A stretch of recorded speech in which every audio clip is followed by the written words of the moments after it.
Hey, it's your boy, the Media Prince, and we done had a great month of what's going on DC, so let's start off March with a bang.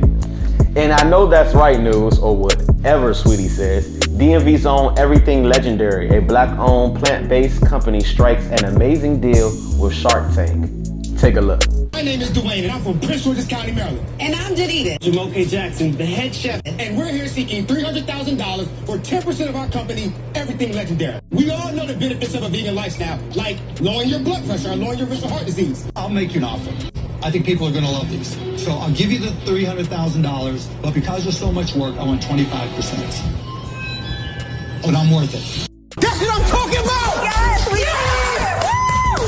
Believe in your dreams. They're gonna tell you no 1,000,001 times, keep going. We done been broke. I done had a house repossessed, I done had a car repossessed on the way to going to church before.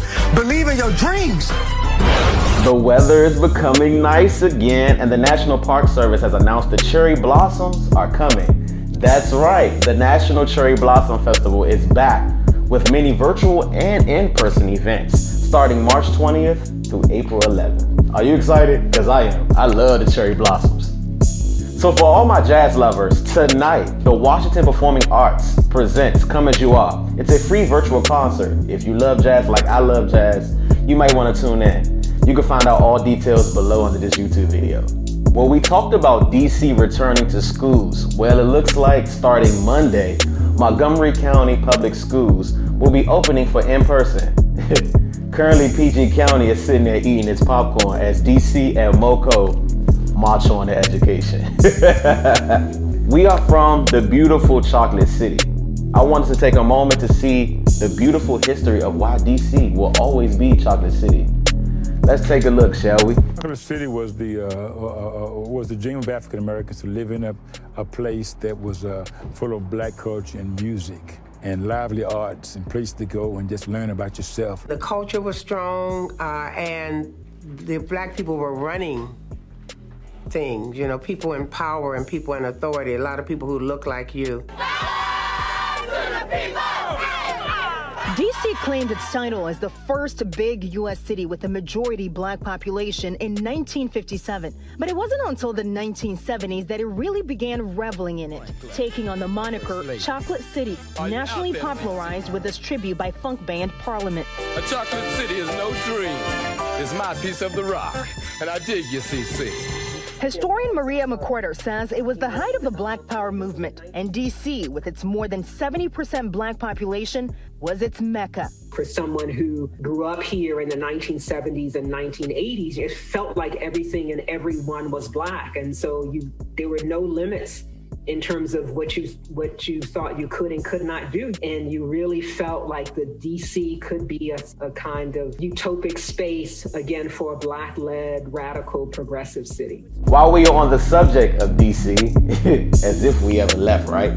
Gucci releases its DC versus Everybody t-shirt for retail for the price of $390. And it has a lot of the city in the uproar for taxing for our culture. And we want to hear what you think. Crown Royal Apple and DC's own Rock Creek Social presents Heroes and Hustlers.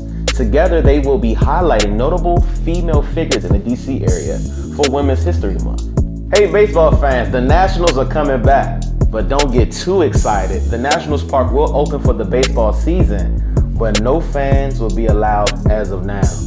But if you go get your vaccines, you might could come out and play. DMV's own IDK has social media going crazy as he deleted everything off his social media and is telling us to follow this page. What does he have in store for us? We'll just have to follow and find out. This weekend, BWI Motorsports, we reported on this a few weeks ago. Go get caught up now and subscribe to our YouTube. Shameless plug. It's having its official grand opening. I'll be there. Come on out.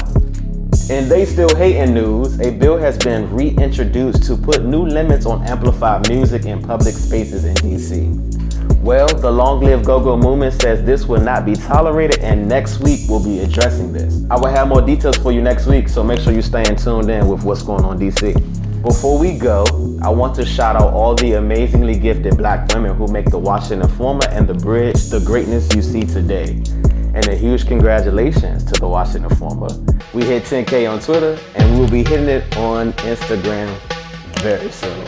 And there you have it, ladies and gentlemen. Thank you for tuning in to this week's What's Going On DC. For all that and more, head over to wibridgedc.com and also follow the hashtag WGODC. Again, I'm your boy, the Media Prince, and that's What's Going On DC. See you next week.